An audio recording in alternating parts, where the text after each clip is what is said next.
As promised, we're back for game one. A little bit different of a game one than I think at least I anticipated it being. The Pacers fall 109-94 to the Milwaukee Bucks on the road. They trailed it by as many as 30 points in the first half at one point.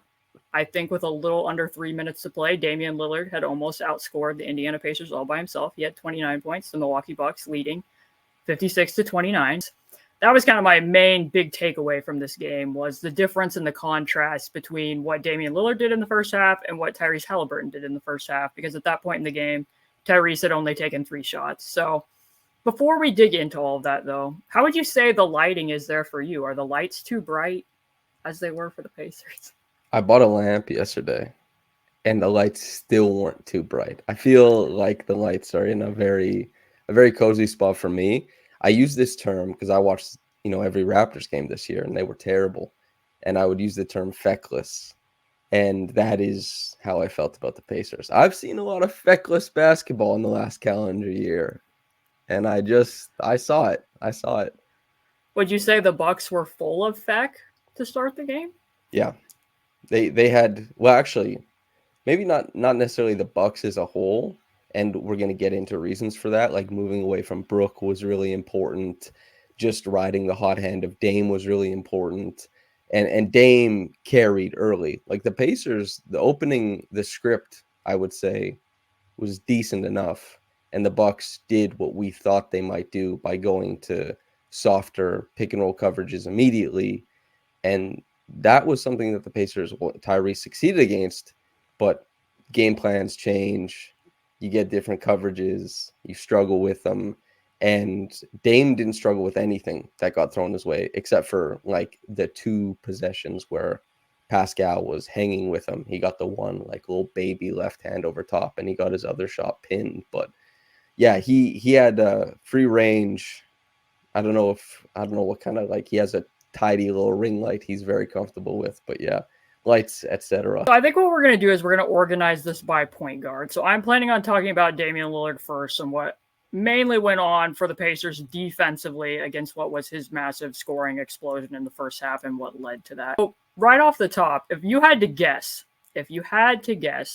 when do you think was the first time that the Pacers trapped him or blitzed him in that basketball game?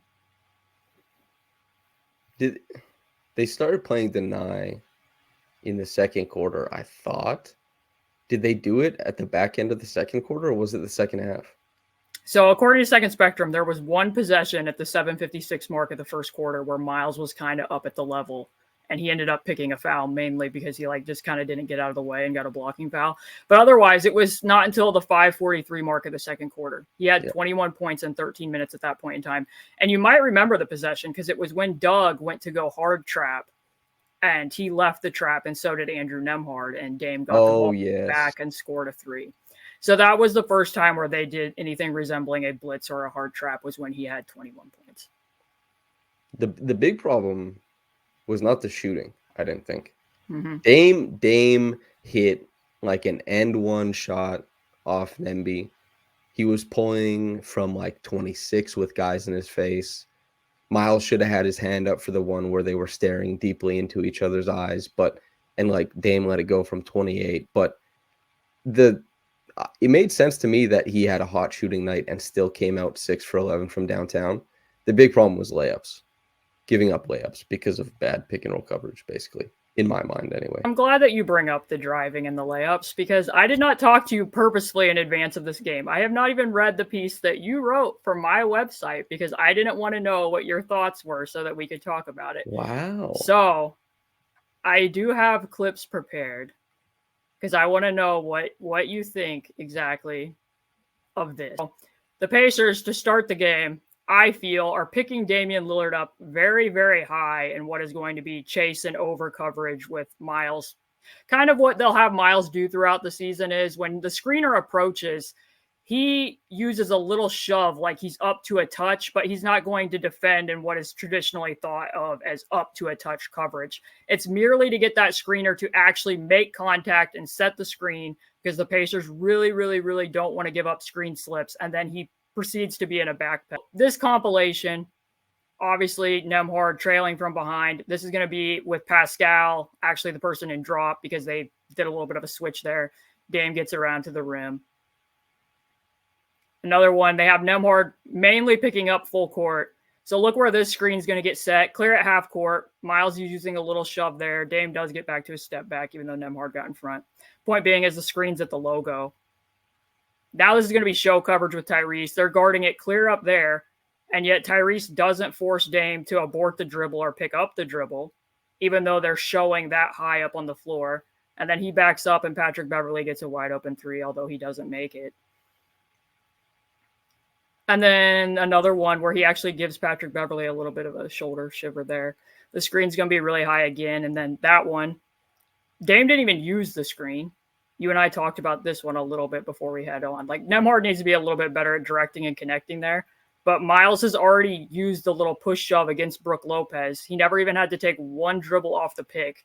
And now Miles is giving a straight line drive all the way to the rim. Can I just say, it's really important not to get caught up in the malaise of what you think defense is, because Miles was guarding a pick that never happened. Like, he didn't guard what was happening in front of him. He let Dame get middle and split. And the pick hadn't happened yet. Like, that's not attention to detail. That's poor effort. That's poor attention to detail. And he doesn't have the athleticism to like hang with him on the back end when he splits it. Like, as you said, Nemby can be a little bit better, but Miles is guarding an action that never comes to fruition. And that's not like an Isaiah Thomas back in the day, like super dynamic split. This is a curved drive that turns into a straight line drive because they allow, a driving lane. They cede that advantage to Dame. That's a really, really disappointing possession. And the thing is about Miles is that throughout, especially the early portion of his career, he does a lot of baiting for drivers where he will literally hold his hands back as he's similarly doing here and kind of let the driver pass him to a degree because he could count on his recovery speed to get him to the rim and block from behind. That hasn't happened as often or as much this season where he's not able to get back in the play and be able to get that one. But this possession was actually, I think, my favorite because here there is a screen at 3/4 court that Nesmith goes over on. And then Tyrese, I don't know if they're planning to soft switch this or what, but they still give Dame the entire sideline all the way to the rim. And then he ends up getting fouled. So I guess through that compilation of picks, in addition to what we already touched on with Miles, what was your thought about the kind of token full court pressure and going over on screens at the logo and clear extended to 3/4 court? Do you think that was intentional? And if it was, do you like it? I thought that in the second half it was better because picking up full court or 3/4 court, it is about the guy who's doing it. Like, I feel better about it with Nembhard than I do about Nesmith in regards to Dame, especially. Tyrese popping out is like, you want to be able to force a decision or force a pickup. You want to be able to force negative dribbles, especially when they're half court.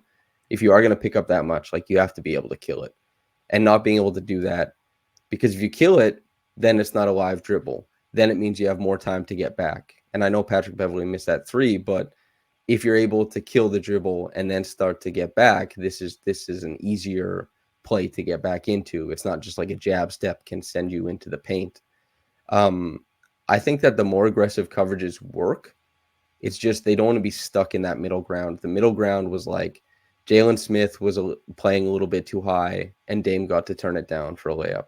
Miles was playing like too high, and Dame got to turn it down for layups.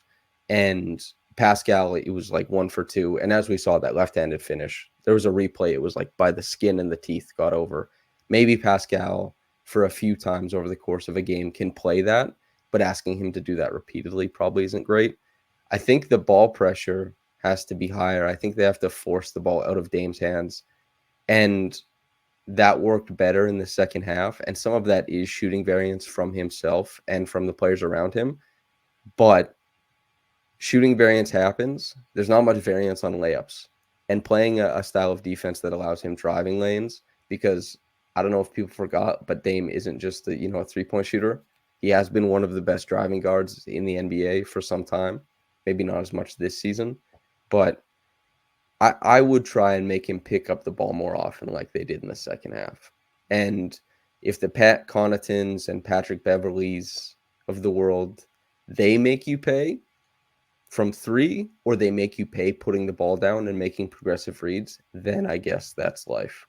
But you got to hope that you can score with them on the other end rather than, letting Dame kind of pick you apart. I think the thing with the shooting variance is he was 0 of 5. He only even attempted 5 shots, Mm-hmm. in part because they were extending the trapping in a different way and that they were preventing him from getting the ball in the first place. Yep. They were doing more to Dame what the Bucks were doing to Tyrese, which was a lot of face guarding to force somebody else to bring the ball up the floor and then retreating from there. Versus what this is like, I'm going to be honest, one of my biggest pet peeves is people going over screens that are 3/4 court at half court. Mm-hmm. I don't see the need to do it because especially what you just said is what differentiates to me Dame from Steph Curry is Dame has always set up his logo 3 with the threat of his driving, whereas Steph sets up the threat of his driving with his logo 3. Yep. So you have to be able to stop that first, especially because of what we know of the Pacers defense. And especially because of the mistakes you just said that Miles and Jalen were making, which are mistakes that have kind of recurred throughout the season.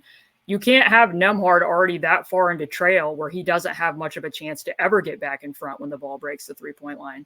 So there were times where TJ was pressuring Dame, and then suddenly they could go under a few of the picks where Obi's guy was setting screens in the full court situation. But to me, I think that there were mistakes, which we'll get into some of those in a little bit more depth too. But just from a coverage standpoint, the only reason that I can come up with as to why the coaching staff might have been saying pressure, go over is maybe they were trying to artificially goad the Bucks into playing faster. Do you buy that at all?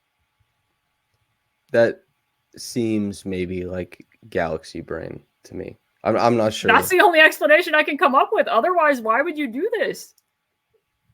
Yeah. Do you think that puts any of the bigs in a better position, or do you think it puts them in weaker positions? No, I think it put him. I think pretty clearly it put him in weaker positions. Well, yeah. Look how far Aaron Nesmith and Andrew Nembhard were trailing on all those plays. And then something else, is Peel switching outlawed? Is it impossible that when somebody gets beat off the dribble that you can't jump switch from somebody else? I asked Rick when he was in Toronto last year. We talked about Peel switching. We talked about nexting, and I was like, what do you think the next big thing is on defense? And he said, guarding your man. So maybe it's an ethos type of thing. I'm not sure. I can tell you from what I know of them is that they prefer for people to pursue over the peel. They want the peel to be a last resort. But here, Nembhard gets, you and I talked about this, shook by that turn to the left. But why isn't Nesmith automatically jumping from the post there to take Dame with Nembhard peeling to Middleton? Instead, it's all late and it's just another layup. And the second half, they actually did this a few times, finally.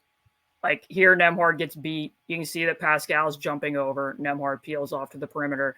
That's not a great closeout against Bobby Portis. But I'd still much rather have Bobby Portis taking a pull-up, too, than any more of watching Damian Lillard make countless layup line shots. Well, that's on the other end, too. The Bucks, it's not like I get it. Patrick Beverley has a reputation, and he can definitely give you some good possessions. But the Bucks are also dealing with some subpar defenders or bad defenders too, and the commitment to get in the lane was far more is a tangible difference between what one team is doing and what the other team is doing. And they both showed up to play a playoff game, and one team they got everybody except for Ben, and the other team doesn't have Giannis. And yeah, the Pacers, I wouldn't say they look unprepared. It's just they didn't. You got to dedicate to the defensive end at some point. You got to get in the gaps. You got to rotate hard. You got to if you're gonna pressure the ball, you got to try and force negative dribbles. You just can't be a body stepping towards somebody. You got to be a body stepping towards somebody. Yeah. Yeah, because I think some of it too, when we talked about the preview pod, and I was I think that you can dial up energy and effort. I don't think you can always dial up awareness. And I felt like some of that showed up too, because I can criticize and be I think they needed to be going under on more of those picks and just be chancing that Dame beats them on logo threes rather than layups. But also this is a simple hand back out of pistol. I would rather that TJ goes under it, but he spots it, chooses to go over the top. Why is Obi not switching or at least plugging the gap? Why is this much attention being paid to Pat Connaughton popping out. And again, no peel switch, nothing. Like that ends up being a foul on Bobby Portis because he pushed somebody to the ground. But that's just, that can't be the execution that the Pacers possibly want for that. That's Jalen Smith. That's just a flat step-up screen where it seemed like they were having like the worst possible luck guessing which direction Dame was going to come off of those. Because like Jalen's already parallel to the ball and Dame's only taken one dribble off of the step-up screen. Like there's no chance of recovery there. Like just, that has to be from his communication telling the on-ball defender which direction that he's going to force that. And then this is just more of Tyrese with the show coverage where you're not forcing Dame to even have to pick up the dribble. And at a certain point, again, if you're going to do it that high and it's this late in the half when Dame already has 21 points, I guess my question would be, why aren't they just hard trapping and forcing literally somebody else to get the ball instead of just leaving Nembhard there stranded out on an island after, especially because it was 2 shows from Tyrese, like just hard commit at that point and force Patrick Beverley to catch it. And here's Doug. This is the one that I told you about. This was the first time that they blitzed. Yeah. And everybody's going to say that this was Doug McDermott's fault. I pretty strongly disagree. This is a hard trap. So the stronger defender should stay with Dame, which is Nembhard, and then he needs to hop into deny. Instead, they both run out of it. And now it's just a wide open 3. He's 44 feet away from the basket. Like it isn't. Yeah. Yeah. Because they typically do recover from the top and then rotate out to keep all those rotations in front. But the stronger defender has to stay, and then you have to deny it. Like the whole point of trapping somebody is so that they don't have the ball, and then he immediately just gets it back. And then this is the one with Miles, I think, where he gets out on the island because they do double down there on the Bobby Portis, Doug McDermott mismatch. And then Miles is going to rotate because they keep all the rotations in front. But once it's Miles and Dame, like I don't know why this isn't switched to blitz. Like why isn't Nembhard leaving Brook Lopez to go get the ball out of Dame's hands? Instead, like it's a very soft contest from Miles Turner while Dame just stares him down and bangs in a 3. You probably don't have this clip pulled, but you know when Jay Crowder cut in for that layup off of the Bobby post up when Pascal flashed to double and there's no backline help? Based on what you know about, like, is that a read in the Pacers defense? Is that the team knows like we're doubling when he puts the ball down or doubling on the catch and there should be backline help there? Or like, is that just a gamble on Pascal's behalf? I mean, based on what you saw, did you think that might have been the first time that the Pacers had ever defended a split action? Yeah, it's so bad, man. I was like, okay, they want to double because Portis had 8 points in a row, mostly out of the post. Like, okay. And I was like, okay, I guess they're doubling. And I can't remember who was guarding him, but smaller defender. But there's just nothing. Like they doubled from the closest defender who's en route to the bucket. I'm not sure. Like I don't know. What did you make of that? Yeah, it happened. I think it happened 2 or 3 times. There was another one where Aaron Nesmith got lost. Like typically their scheme is pretty much unchanged. The only time that I've seen them double from a different location was against the Warriors when Steph was the post entry passer. Then they would double from the bottom. Otherwise, they always double from the top so that that person will then sprint to the opposite corner or to the dunker and everybody else stays in front. But the Bucks, I remember I told you, I was like, well, if they start cutting this more, the Pacers are going to run into problems because they'll start losing track of where they're supposed to be, which typically you're more vulnerable to that when you double from the weak side than you are from the top because you should be able to see where the rotation is coming from. So it is, we talked about this in the preview. A lot of things can come down to like who wins the battle of the simple actions. And we're walking through very successful, very simple actions for the Bucks that they found a lot of success in. Now, some of that is like Dame did go crazy from downtown. Not easy shots. And I know Dame is definitely, his season wasn't on par with like the 32 points per game that he put up previous. But that's a guy, like, I know Giannis isn't there, but the attention to detail on Dame coverage was just like, whoa, blew me away a little bit. So after halftime, he doesn't score. He's 0 of 5, and I think he was minus 22 in his minutes in the second half. So they did do, as you mentioned, a lot more trapping, a lot more face guarding to get the ball out of his hands. Like, I really do like it. Sometimes, like last year against Luka, the Pacers would double with the center position against Luka, which a lot of times that will funnel the ball to, like, in this case, they don't do a face guard against, I think that's Beasley there to prevent him from bringing it up. But in some cases, then the bigs having to bring the ball up the floor, which isn't always a natural thing to be doing. So to me, I mean, even though this speeds them up, I'd rather be giving up that corner three than more of the Dame layup line. So pretty good with that. And then this was the one that I talked about. Like, suddenly they could go under that pick in the half court and not just let him get ahead of steam, headed down the floor. And then Jalen's up at the level, which they did more in the second half to actually force the ball out of his hands. I don't really know why Ben Shepherd's helping from the strong side instead of them doing it from the full side to give up that corner three, but I'm, again, fine with that. But this is the one where I ask for things, if we're looking ahead to game 2, about what needs to change. I guess number one, I'll ask you, do you think they need to be playing the pick and roll coverage firmly at or above the level to start game 2? Like, would you do that? I would honestly, I think I would play drop, like deep drop to start, and then I would start trapping, depending on how that goes. I think that's what I would try and do. I mean, like, honestly, but I don't know what the likelihood of that is. Explain the thought process. The thought process? Yeah. I want to get Dame between 18 and 12 feet. I want that to be Dame's office. That's kind of, if Dame is going to be like a heliocentric player to start things out, I want him to make it happen from there. And then if he gets comfortable, I want to change his look immediately. And I want him to be getting middle and stuck there. And I want the other players to be like reactive. And then what I'm looking for basically is that, like, once you start trapping, you get the ball out of his hands. My thought is you make him a middle of the court player without having easy driving lanes. And then you start trapping so that, we're looking at role players being forced to shoot. And I don't like forcing role players to shoot at the start of a game, because then there's that like scheme preparedness thing where they tell you before the game, like the role players, like, be ready to shoot.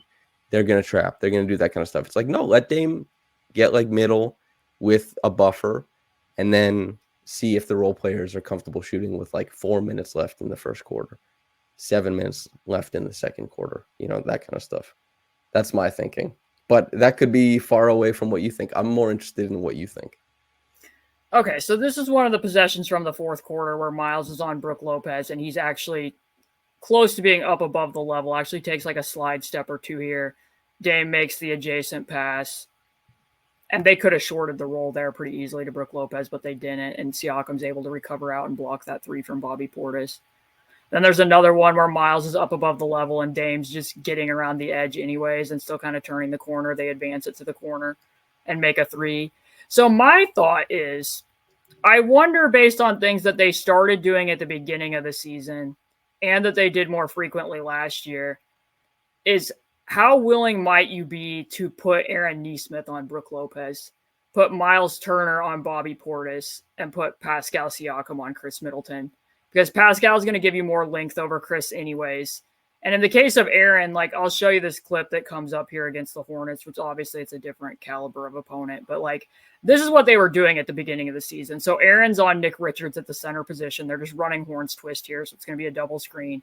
He switches out to LaMelo. Andrew Nembhard's going to take the center position. And then because Jalen's staying low, which is what you're hoping Miles would be doing if he's guarding Bobby Portis, they kick out, switch that on the roll, and then Andrew sprints to PJ Washington in the corner and is able to take it there.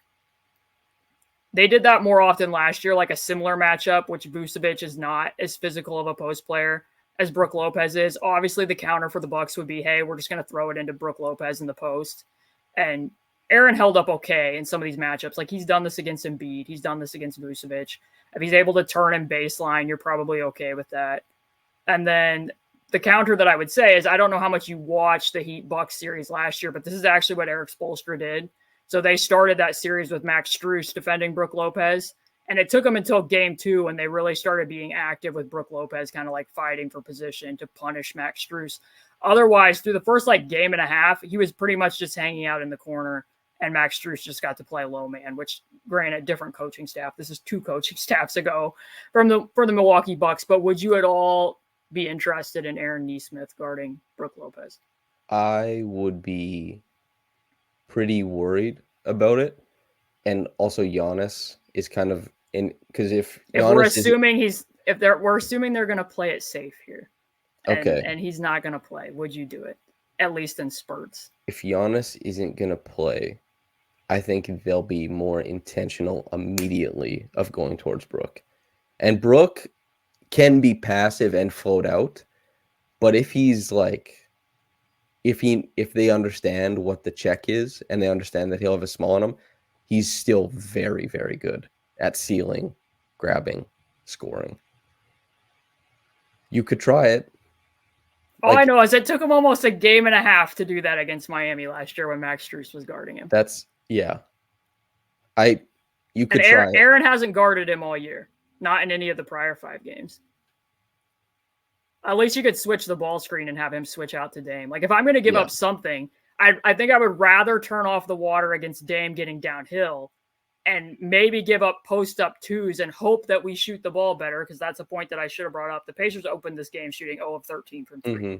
So if you're hoping that you're going to progress somewhat to the mean, exchanging a 3 for a post-up 2 you probably live with, and despite what we just said about some of the split actions, they're normally not that discombobulated when they double the post, especially against the center, as what they just were. So I don't know if you could do it for a whole game, but I've seen them do it against a lot of centers last year and what their scheme was when Miles was defending, more so as a weak side rim protector.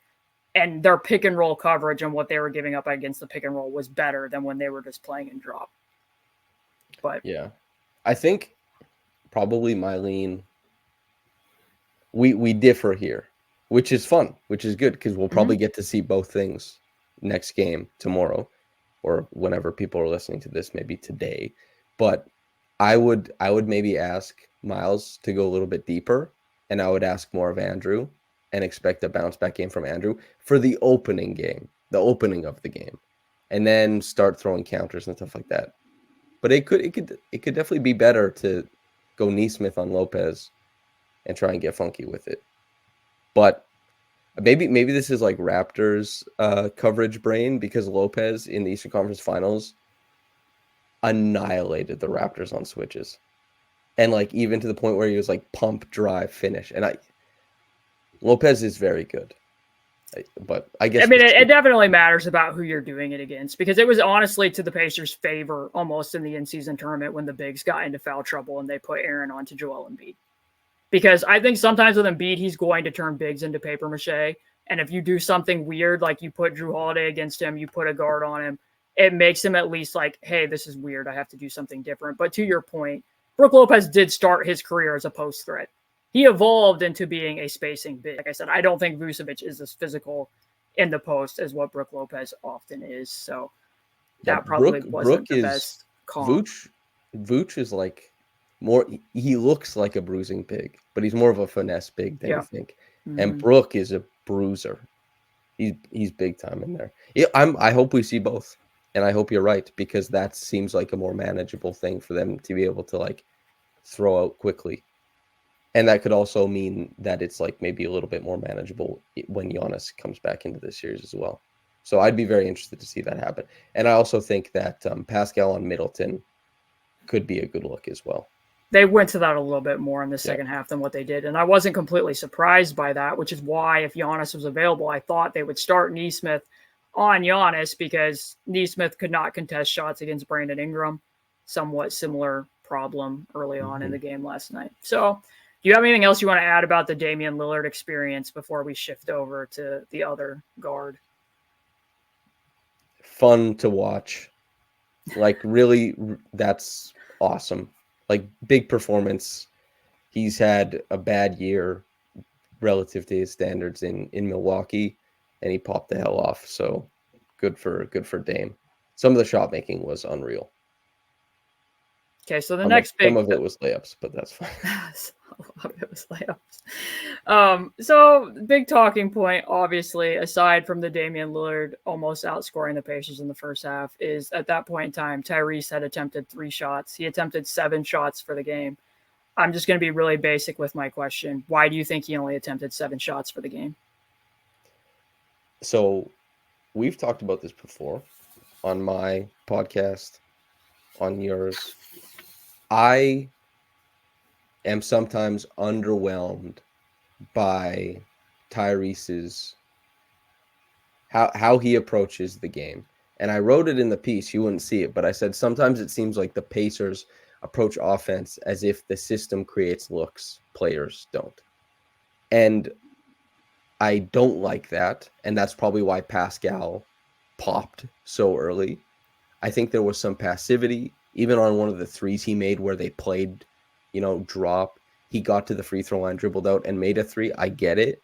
But process-wise, I think Tyrese didn't take everything downhill that he could. And I love when guys take things downhill. And then the even simpler stuff is he got a way higher amount of different coverages, be it like switch or be it like pushing him to his left. And that's not something he received. When we talked about it over the course of the season, that's not something we saw a bunch of. We talked about it in the in-season tournament, those 3 switches that he scored against Brook on. But Brook isn't, there's a reason they were better. The Bucks were better without Brook on the floor, is like those switches. There was like a watershed moment, which was he flattened out, like Tyrese flattened out against Portis. Couldn't shake him. Tried to get another screen. Couldn't shake him. Left his feet. Turned the ball over. And you're just like, there's a lot of stuff above the break right now. It worked against Drop. Drop is still good. Like, Tyrese can definitely score and make plays against Drop, although it is a problem that Miles only had 1 finish as a roller in that game. It's just the Bucks threw the counter first, and Tyrese really struggled with it. And also, we talked a little bit about this beforehand, but I think Miles really, really struggled as the release valve, be it in the short roll or as the roll man. Mistakes as simple as like he got caught on his last foot against Brook Lopez, which is defensive player of the year type defender. Put the dribble down because Brook is already at the rim. You're not beating him to the glass. Put the dribble down so you have more availability. And then just like traveling when they blitz and he's on the short roll, not matching pace to open up the passing angles as much as he needs to. And then 2 pick and pop threes that he made, which was nice later in the game. But it was just, this was a team that desperately needed to not be reliant on just threes, i.e. the 0 for 13 start. And Pascal, for a large portion of the game, the playoffs points per game leader so far, was the only guy who was willing to say, hey, script is not working. Like, forget variance. Like, this is a playoff game. Like, we need to try and score the basketball. And it seemed deferential. It seemed like there wasn't much urgency to it. And I've been talking for too long now. So I'm curious what you think. Well, if you hop in the time machine with me and we go back to the 2017-18 series against the Cavs, the only reason that I bring this up is the Cavs very aggressive trapping Victor Oladipo in that series. Miles could do nothing as the release valve, lubricating the offense out of the short roll. It was very glaring to the point where that was kind of when the moment started, when it was like, should Sabonis be the 5? Like, does Nate McMillan need to start leaning on Sabonis more because of what he was capable of doing slipping into space in that series?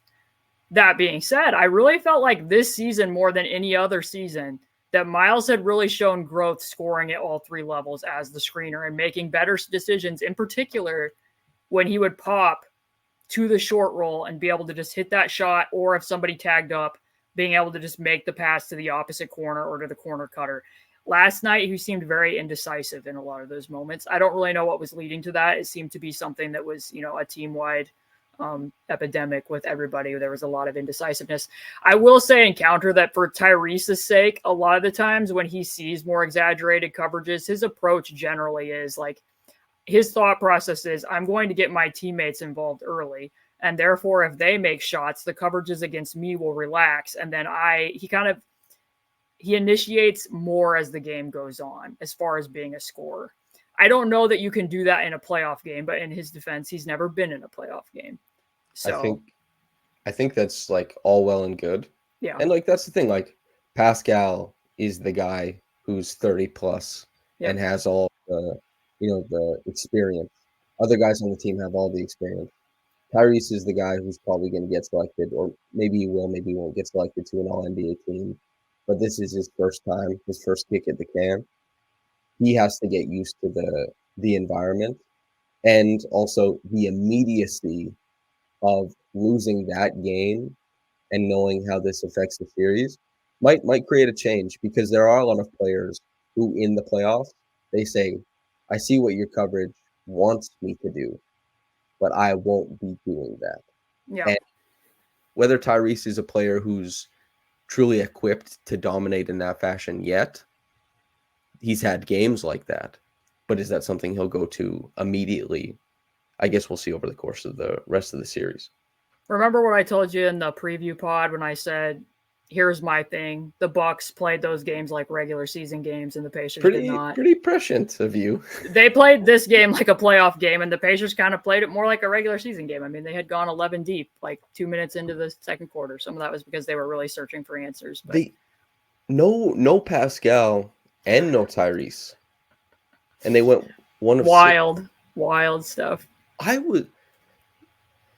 It wasn't even that long of a spurt. It was literally like 2 minutes, because with like a minute and a half left, they were trailing like 19-20. Like they were only down a point. By the time Tyrese came out with the hybrid lineup, they were down 7. And before they brought Pascal back in at the start of the second quarter, they were down like 11.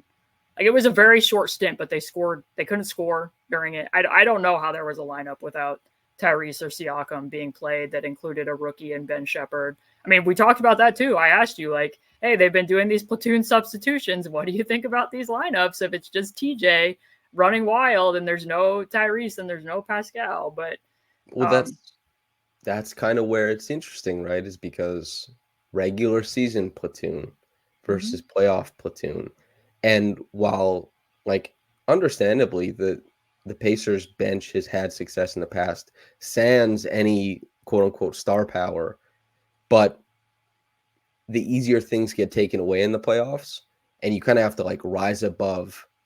For every action, you need a little bit more, because the defenders, they care a little bit more. And that's where Pascal was obviously incredible, like imperative to the Pacers' success. And despite Tyrese, in my mind, being, passive and deferential over the course of the game, his presence still shape shifts the defense. So that was really tough. I was surprised. I was really quite surprised to see that. Well, and let's be honest, like the Bucks aren't playing a 5-man bench unit.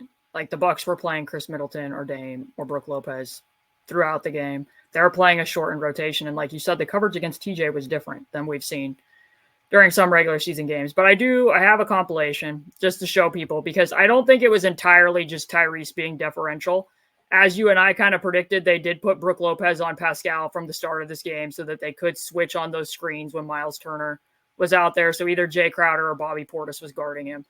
Then, as I also predicted, not really trying to say that I saw these things coming, but it was somewhat predictable given that Patrick Beverley has weaked Tyrese in every game. This is a side pick and roll. So anytime they were doing side pick and rolls that were on the left side of the floor, it was just ice coverage. So really trying to keep Tyrese to his left hand as much as possible. And then they did not go weak to next, but you can see that they were really syncing off the high full side player for the Pacers, which in this case, I think we should probably ask some questions about why that player was TJ McConnell. Even in lineups when TJ was out there, I'm not really sure why he has to be the guy that's doing that. So as soon as Tyrese turns the corner out of the weak coverage and is able to snake back, he's pretty much seeing a meeting of 3 every time he gets into the middle portion of the paint, and then he's just throwing it back to Pascal. And that was pretty much their coverage. Like here it is again in the second half where he's going to get pushed toward the sideline, and then he's going to snake, try to drag out Brook, but then the high defender is just going to come all the way off of Miles, which to Miles' credit, he did make that shot. But I think in terms of collapsing and having that sinking feeling, if I'm the Bucks, I feel pretty good about giving that up to Miles or giving that up to TJ if I can prevent Tyrese from getting 2 feet in the paint. So a number for you, Tyrese during the regular season averaged 17.7 drives per 100 possessions. In this game, he had 8.9. So a lot of it's being cut off there. And then when he was off ball, like as soon as Pascal tries to go into that little action to get the switch from Doug McDermott with that screen, like you can look at Patrick Beverley. Patrick Beverley's totally face guarding him multiple feet outside of the paint, preventing him from being able to get the ball back. And that's why Pascal was going to work to the degree that he was. And he was punishing that cross match as I kind of expected that he would, given what we've seen during the regular season. But again, they can't get to the second side of the action. Like as soon as Nembhard comes off that, you can see that Patrick Beverley's in hard deny again, face guarding Tyrese. So now they have to go into another handoff where now you're deeper into the clock and then Tyrese gets off the ball and now it's another three from Miles. Like that's the off-ball coverage. And then when he wasn't the bring-up ball handler and they actually did lean into Pascal, you can see the degree that he's being face guarded. The counter for the Pacers on that was they used Tyrese as the screener.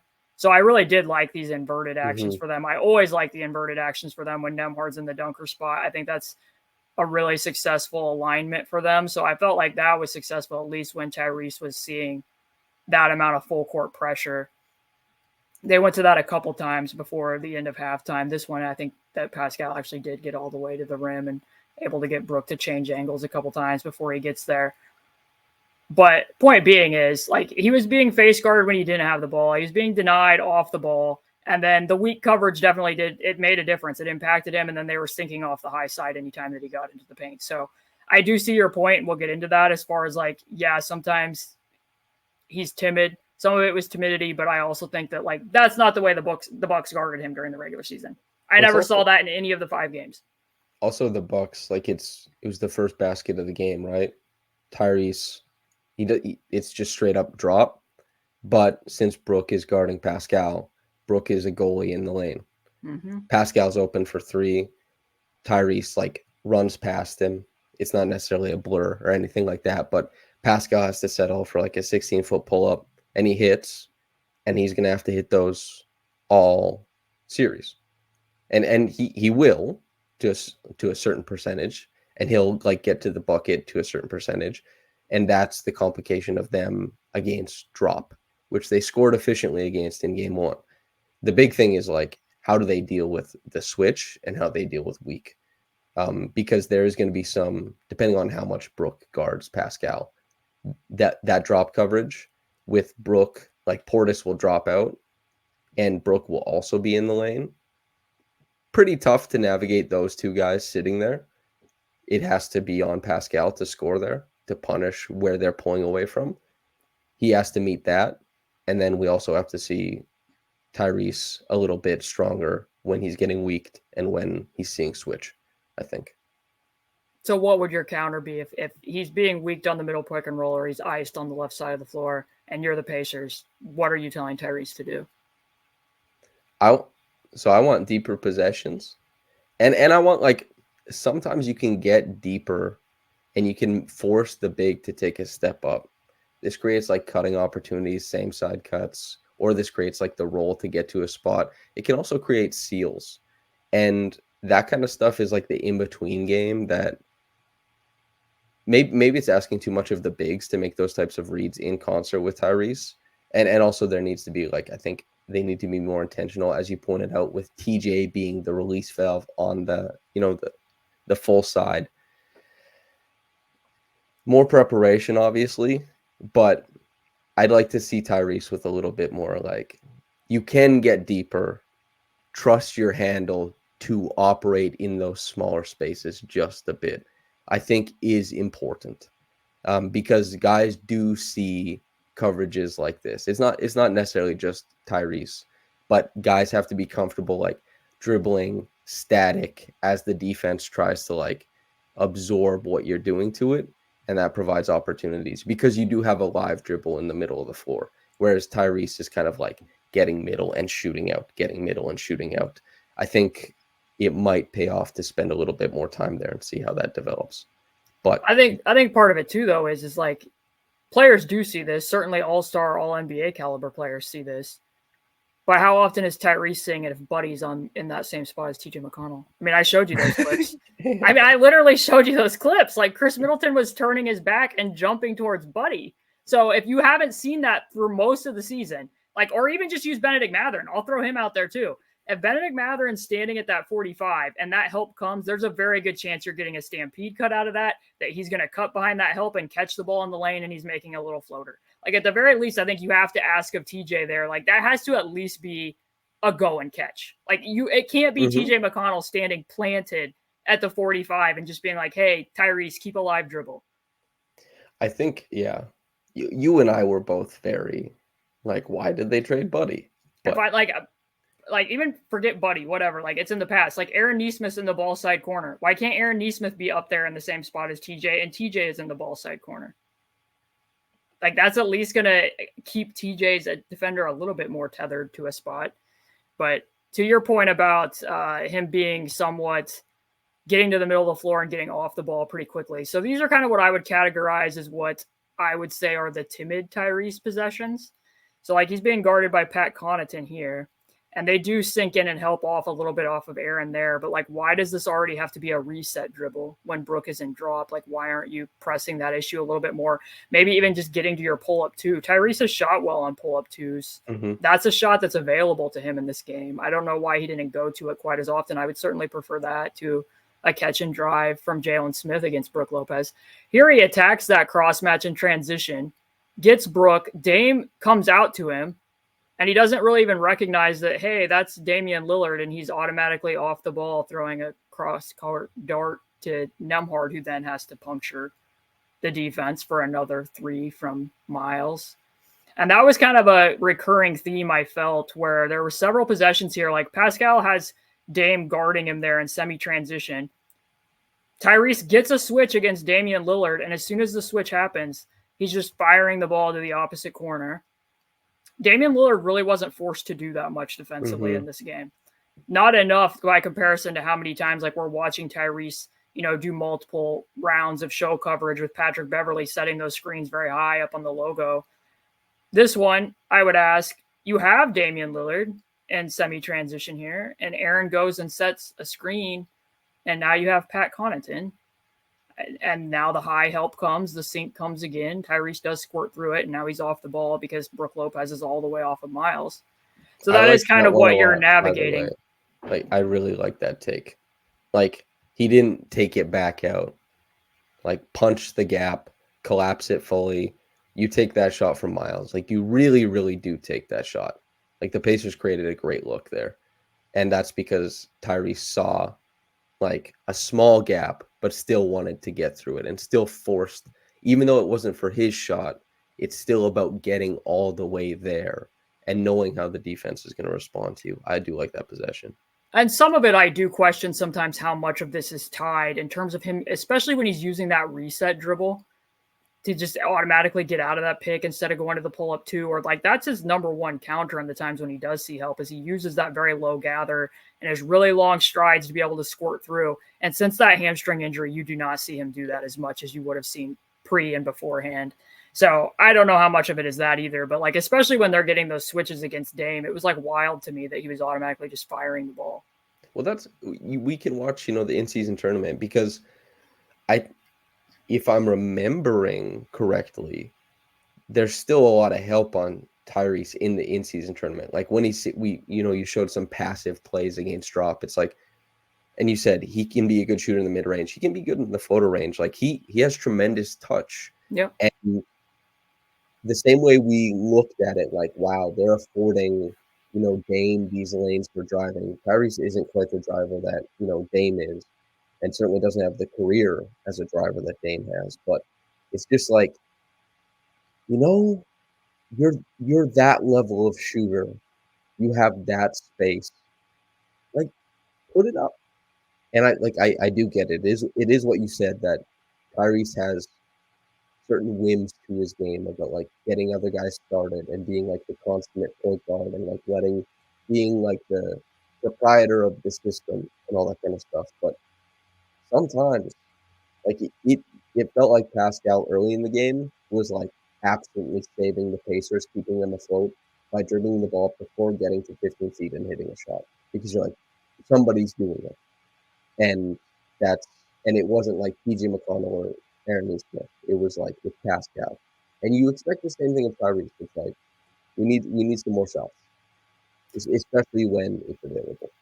And I mean, and this is part of the benefit of why you weak him, right? Because he is a floater-based, touch-based player. If you weak him, you're automatically getting the strong hand contest as soon as he gets into the paint. Yep. It makes it a lot harder for him to get to that hand, which there was a game against the Pistons like a month or two ago where I saw him attempt and make a left-handed floater.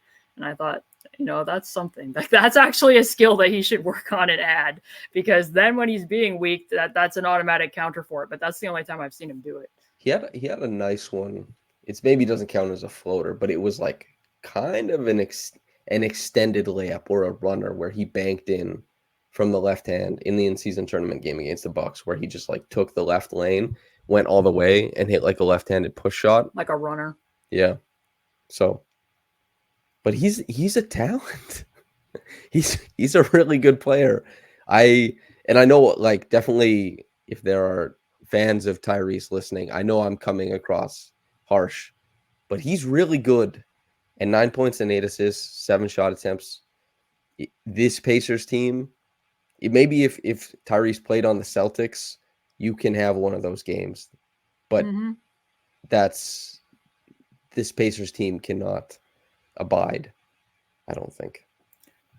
And I think, too, like, I'm probably somewhere up the middle. I certainly think he needs to be more assertive and aggressive with it. And I think that this has always been kind of the main knock on Tyrese, is that I don't think he fully always realizes how good he is, and that, more Tyrese is generally a good thing. That's why the start to this season was different, because there were quarters where they would be down in Atlanta and he would go off for 26 points. And it was very much him hunting his own offense and looking for those types of shots and coming to a more realization of that. But I didn't really feel like the Pacers always really helped him around what some of this was, quite frankly, either. I mean, here's Ben Shepherd. He's just relocating over there to the opposite spot. He has Dame on him. I don't know why this isn't an actual ghost or a brush screen, just so then they can have TJ McConnell go do that very same thing, which the Bucks are not going to react to TJ McConnell slipping out into space the same way that they at least might against Ben Shepherd. So he releases out, and now it's just TJ having to get into the teeth of the defense, because Tyrese is seeing that, 2 defenders on the ball out of that screening action.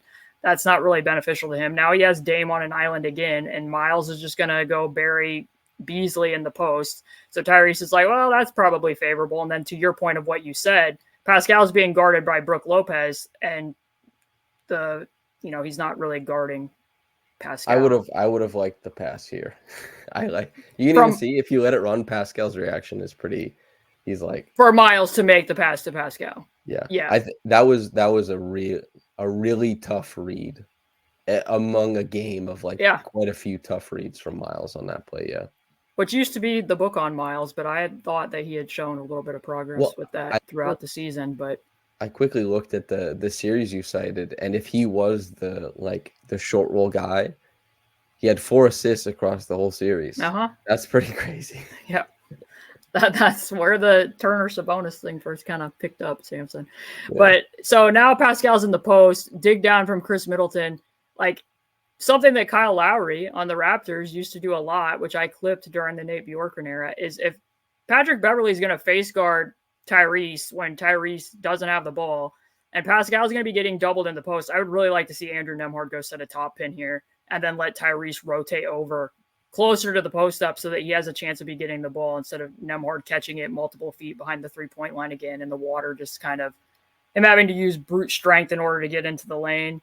Also, I would have liked to see Pascal escape dribble and see if he could bring, if they're not doing anything else, Pascal, I would like to see an escape dribble to see if he could bring Chris deeper, farther towards the sideline on that post up. And then I would like to see if Nembhard can make a cut right down the gut. But well, you see, Samson, that's what a team would do if they had a lot of experience running post ups and post up actions. But when I can't tell you how many points the Raptors scored off of exactly that this year. It was a lot. Although they had forwards who would make the cut from that spot, not Nembhard. I have to know your opinion of this possession. So TJ fires up a 3 once while not being guarded. Well, there's an offensive rebound. TJ catches it again. Look at the time on the shot clock. 12 seconds left. Look at Tyrese. So you know how I said TJ McConnell plays like a witch cast a spell on him that he can't shoot threes? I need the spell. Got reversed. I need the spell. I need it cast again. That non-negotiable. That ball has to go to Tyrese. And I know the meme was they're like, well, Tyrese wouldn't have shot it anyway. But Tyrese would have shot this ball. I think Tyrese would have made that shot. There was some passivity, yes, but like these are defensive responses. Tyrese wasn't turning down wide open catch and shoot looks. That ball has to go to your star.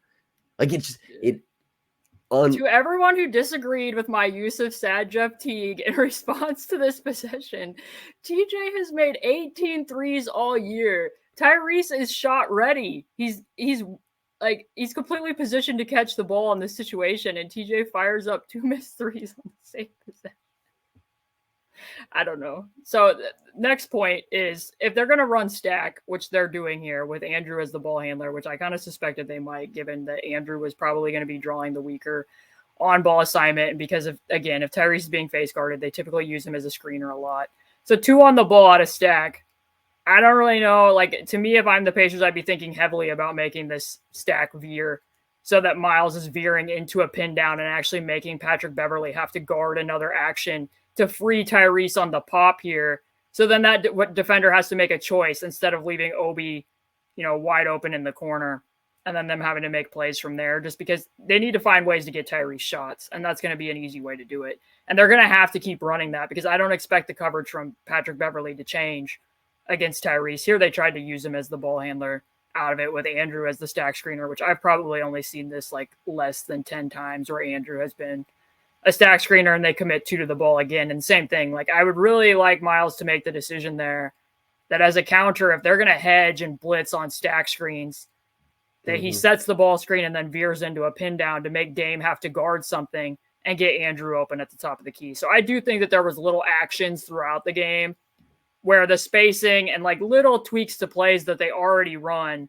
would have helped Tyrese to be getting a few more, open catch and shoot stuff than what he got in this game. Also, just a fun. He's made over 10 times as many threes in this season than TJ has. Fun fact. 195. But Samson, TJ has shot 40% from 3, so that possession was fine. And also, Tyrese was afraid to shoot. There's a really great piece that I read at the 538 about percentages versus like perceived quality of 3-point shooting. I can't remember who wrote it, but yeah, 40% on minuscule.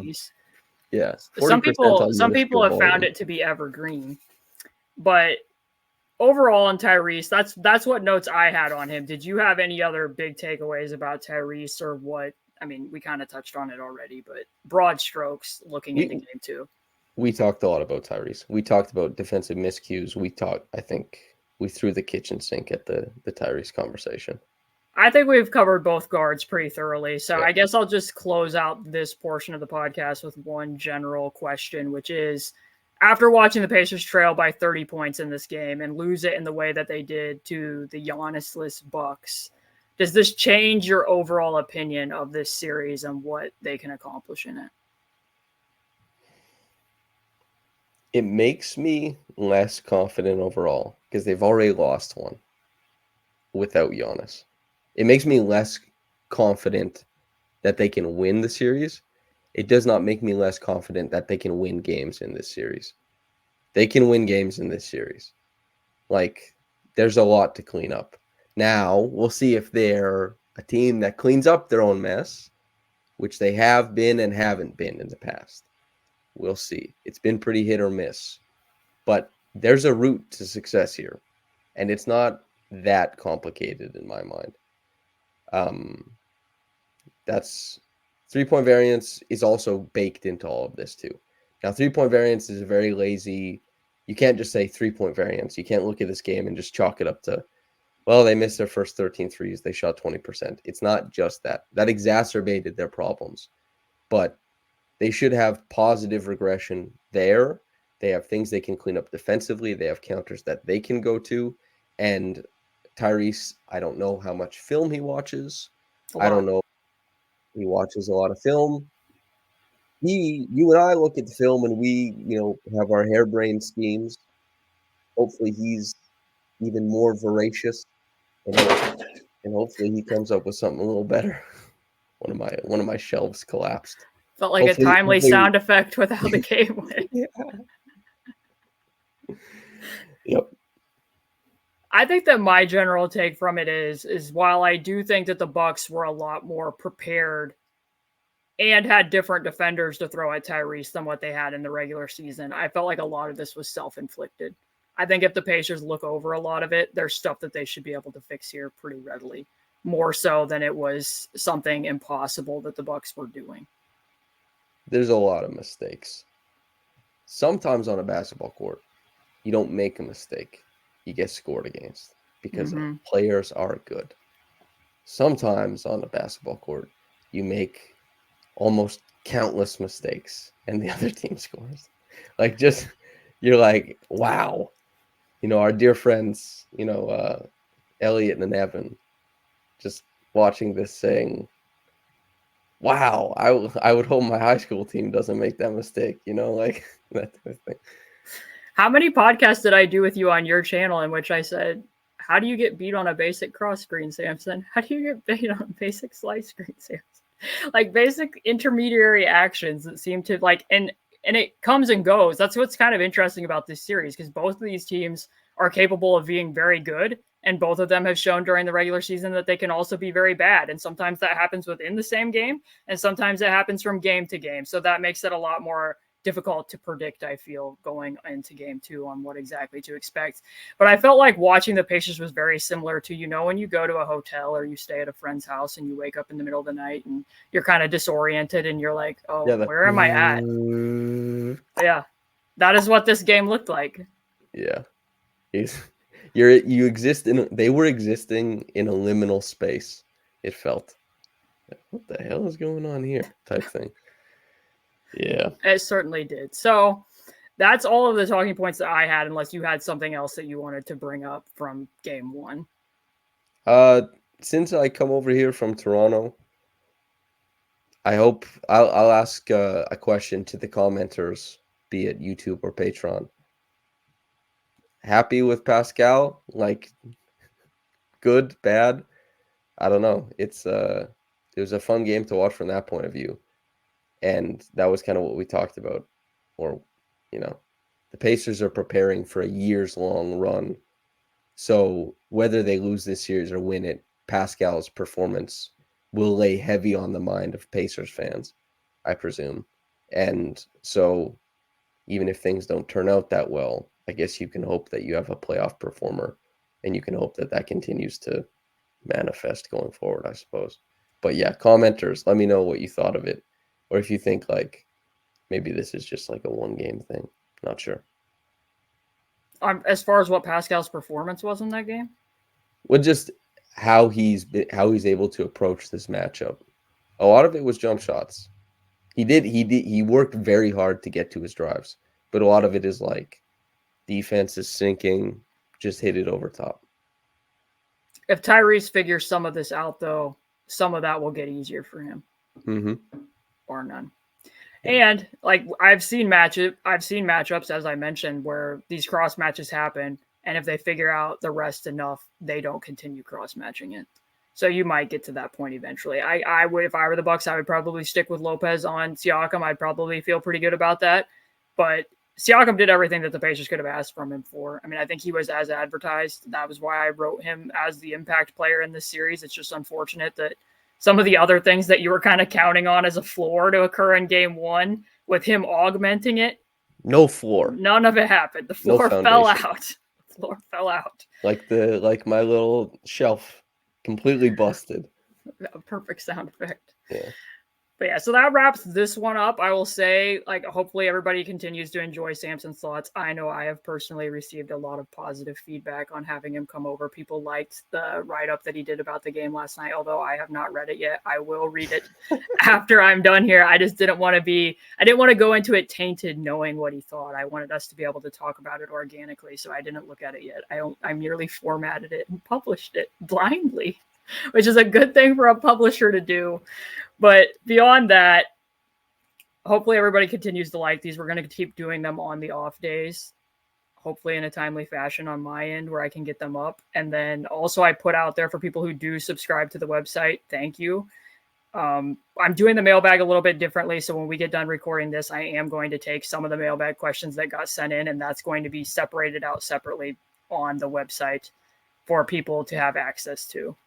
Also, if you want to buy a t-shirt from Caitlin, they look pretty good. It's a nice blue. You know what's funny is I actually planned out how I was going to advertise and market those for like a couple weeks. My sister and I worked pretty hard on that. I involved other people in the process. Had to go after looking up items to be able to mimic that GQ photo. And you post a picture of yourself, and I'm pretty sure you got more engagement on your picture. There's no way. There's no way. Absolutely not. I think so. So now that you've done it, like probably the sales are going to skyrocket. I'll probably get bumped up a tier over at TeePublic. I do actually think that I introduced to people, they either bought it earlier than they would have otherwise because they saw it a little earlier, or they maybe saw it and they're like, oh, that's cool. I actually do feel like I felt like an influencer for like maybe like 4 t-shirt purchases, which I hope covers the trouble it caused you to get it to me. Now you can. Now I feel like you should put that in your bio on Twitter. Whatever else your bio says, it needs to say influencer too. No. I'm a t-shirt salesman. I'm a merchant. I don't even have anything about my own t-shirts in my bio on Twitter, so that's how much of an influencer I am. T-shirts is a tough game. Lewis and I thought we made the coolest like t-shirts possible. We hired an artist. It was done in the Western motif, and I was like, "This is sick," and just didn't hit. It's tough. That's one of my favorite t-shirts I own, though. I've worn it on podcasts. I plan on wearing it on a future podcast. So who knows? TeePublic has designated me as an artisan. I have been bumped up because I've reached that tier. So if I wear the Western motif t-shirt and we upload it to TeePublic. Oh, well, that's a whole can of worms, because then we get, I don't know, 18 people who steal it, and then that's crazy. That's part of the backlash of becoming an artisan, because now your work becomes discoverable, and once it's discoverable, everybody copies it, unfortunately. But we've gone far off the tracks here from, I'm sure, what anybody wanted to hear about from game 1. So back for game 2, and again, just to repeat, there will be a mailbag little mini bonus segment coming out later after this. So that's it for us. Thanks for listening, and goodbye.